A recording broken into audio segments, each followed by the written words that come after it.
Hola mis queridos amigos, nuevamente con ustedes su doctor Tigre, el que ronca en esta negra noche neoliberal latinoamericana, sudamericana, ecuatoriana, desde Ecuador,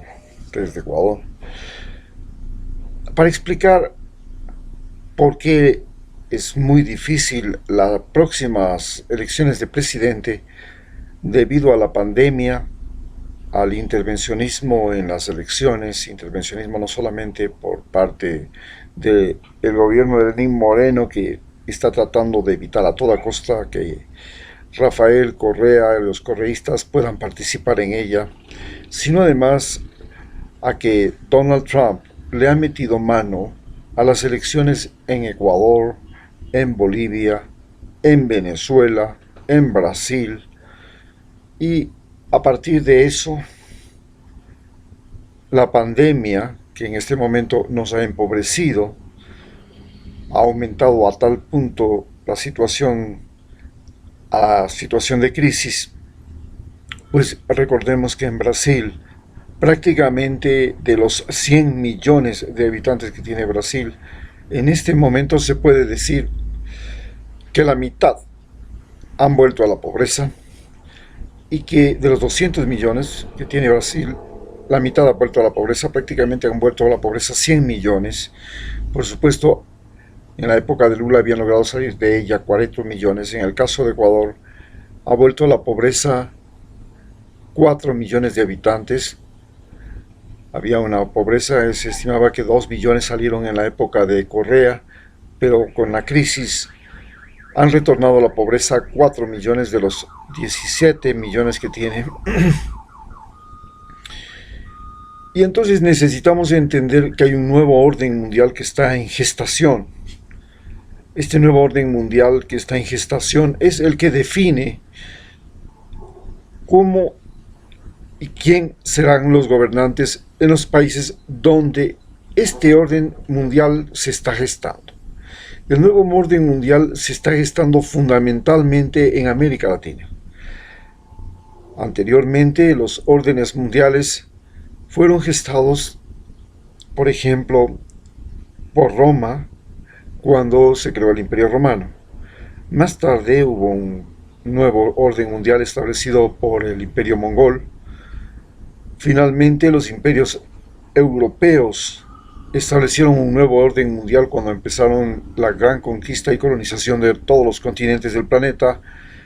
La posguerra, la guerra mundial, estableció otro orden mundial en que Estados Unidos y Rusia prácticamente definían situaciones, pero en el siglo XXI aparece la presencia de los dragones asiáticos, de China, pero sobre todo de la pandemia, y esta pandemia llega a producir un empobrecimiento sobre todo en el continente latinoamericano, y desde aquí se comienza a gestar un nuevo orden mundial que procura, por sobre todas las cosas, que las materias primas y el trabajo y la mano de obra dejen de ser mano de obra barata, que las materias primas sean mejor pagadas y que haya una libre circulación por todo el continente americano. En la sociedad humana, el dinero, un invento extraordinario, permitió que sea posible el intercambio, pero convirtió al ser humano y todo lo que existe en dinero, es decir, en objeto comprable y vendible. Es así como la vida en el planeta y la propia vida humana vale menos en general que el dinero, porque al parecer todo lo que se puede y comprar y vender tiene un precio y el ser humano puede negociarlo. Un segundo invento, que es el orden social, que empezó con las tribus, se propagó con los imperios y se identifica ahora con países, consideró que la ley era lo más importante y que nada estaba sobre la ley. Las leyes crearon primero súbditos de reyes, de emperadores, luego crearon creyentes fanáticos porque habían leyes religiosas. A partir del fin del poderío de las religiones, de las revoluciones liberales, aparecieron partidos políticos que podían ser comunistas, socialistas, capitalistas, ahora y los ecologistas también, y fueron creando los llamados ciudadanos de cada país. Pero esos seres humanos estaban a merced de un ser humano o de un grupo de seres humanos que hacen e imponen la ley a su conveniencia de acuerdo al gobernante o partido en el poder. El orden social entonces valió más que el dinero. Pero un tercer invento, el conocimiento, las herramientas, las máquinas, los idiomas, las culturas, la ciencia, la tecnología, las ideas, los pensamientos. Este invento dio a los humanos lo que llamamos libertad, poder, entendimiento, incluso inmortalidad, eso que llamamos ahora trascendencia. En el conocimiento nació de la capacidad de cada ser humano, es decir, y esa capacidad de cada ser humano de crear el conocimiento también nació del hecho de poder decidir por sí mismo, y con el tiempo esta posibilidad de decidir por sí mismo fue pasando de un ser humano a muchos seres humanos hasta que llegamos a nuevas sociedades como la que estamos viviendo, en que el ejercicio de decidir lo hacemos todos los días, en todo momento y para todo.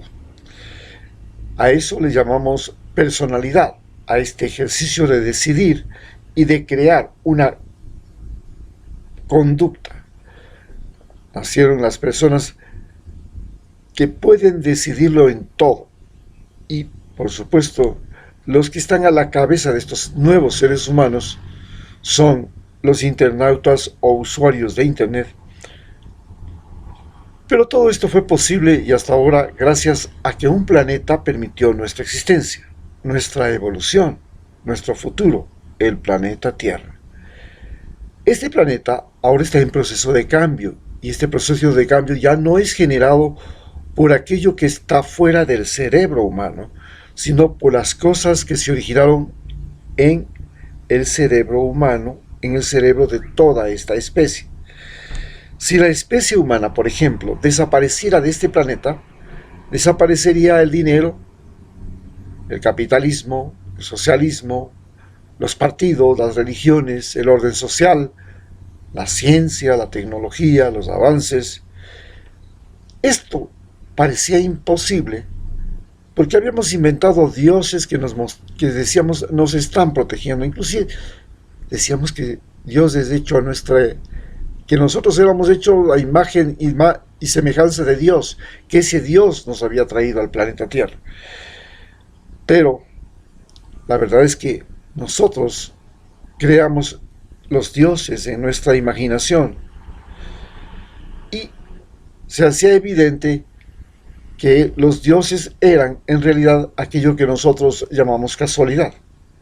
Pero ahora se derriten y el consumismo, el derroche, la multiplicación de las necesidades humanas, que es millones de veces más peligrosa que la multiplicación de la vida humana. Es decir, pueden haber 9.000 millones de seres humanos en el planeta Tierra. El problema no es los 9.000 millones del planeta.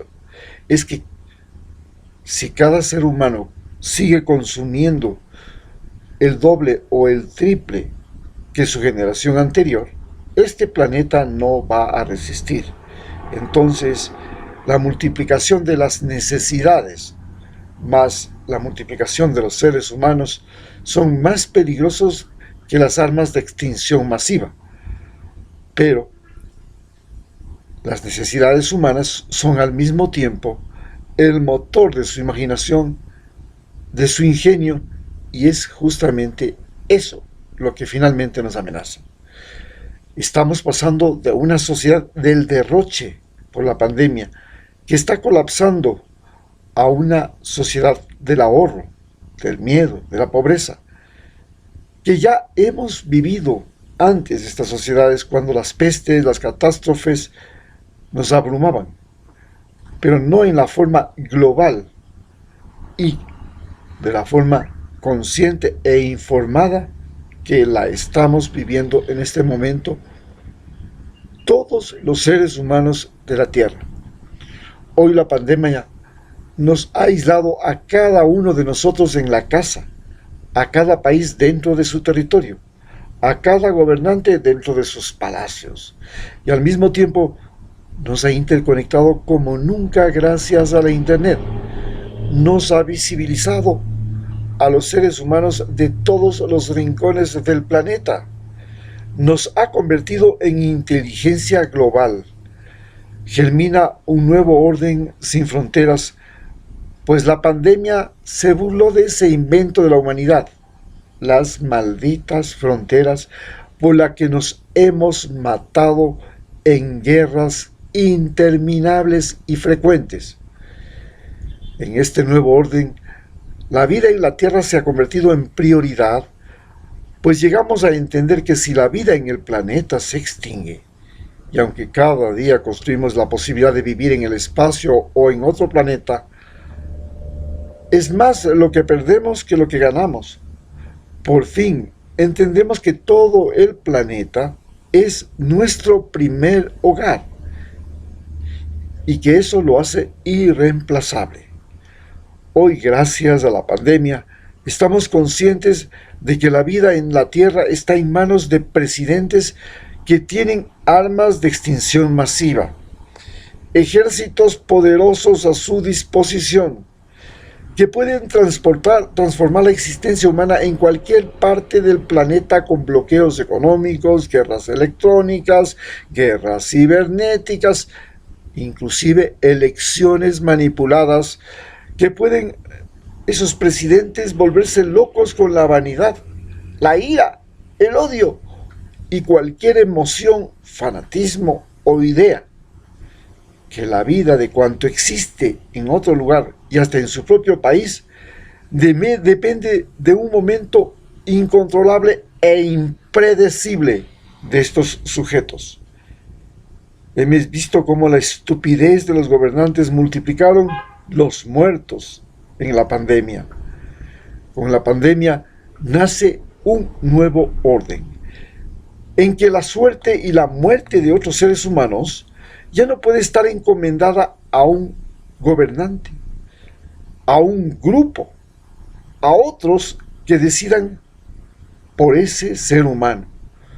Cada ser humano tiene que hacer algo, crear alianzas con otros, con la naturaleza, reconocer sus culturas ancestrales, buscar soluciones, conocimientos, remedios, que le permitan ser menos vulnerables y al mismo tiempo manifestarse como identidad, como persona, como personalidad, como una conciencia.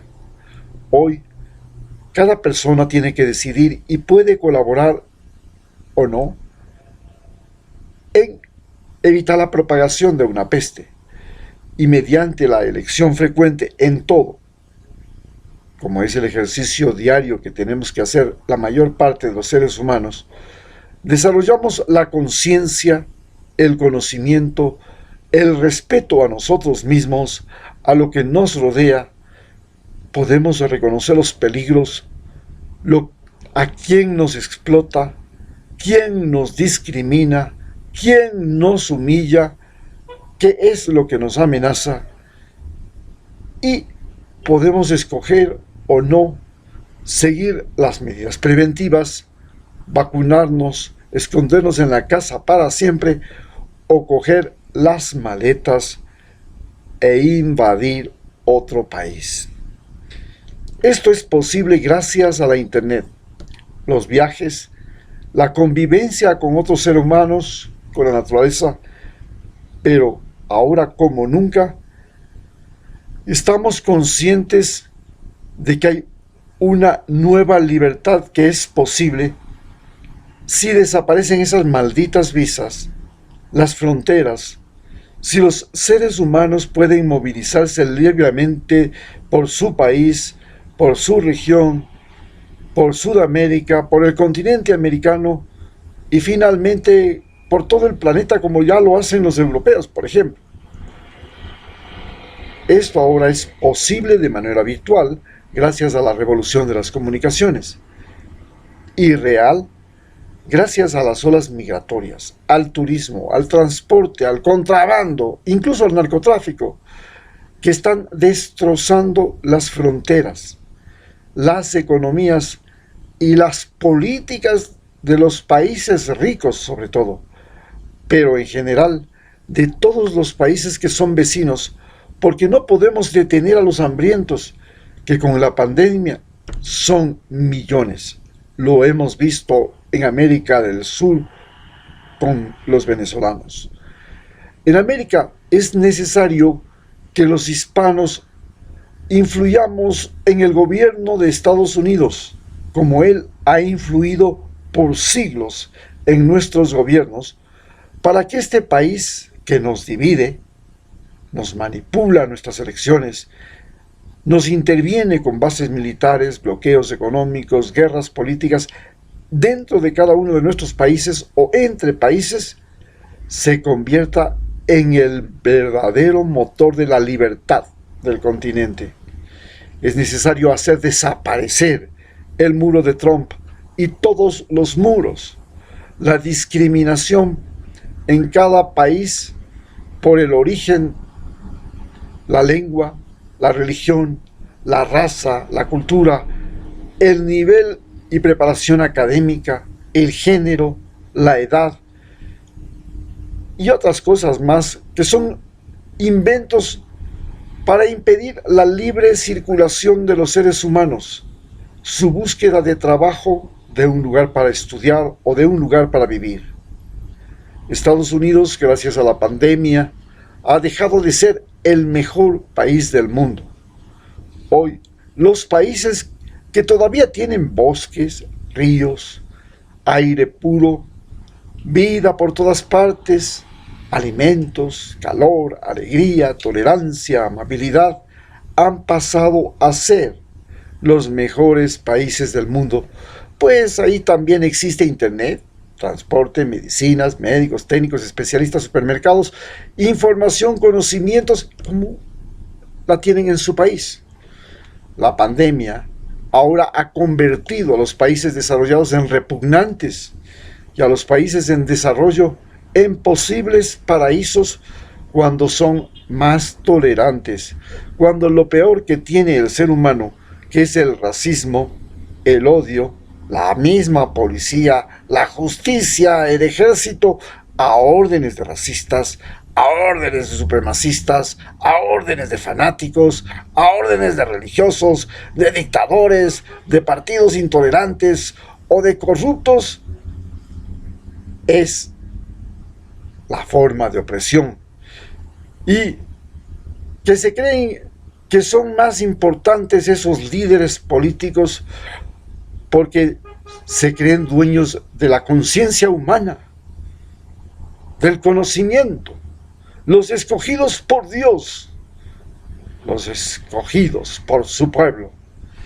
Por suerte hoy, el conocimiento ya no es de un ser humano, sino de millones de seres humanos, y está en millones de seres humanos, y sobre todo en la internet. Y el conocimiento es ahora mucho más accesible. A partir de esto, es el conocimiento y la información la que van a definir los próximos gobiernos de Ecuador. Muchas gracias.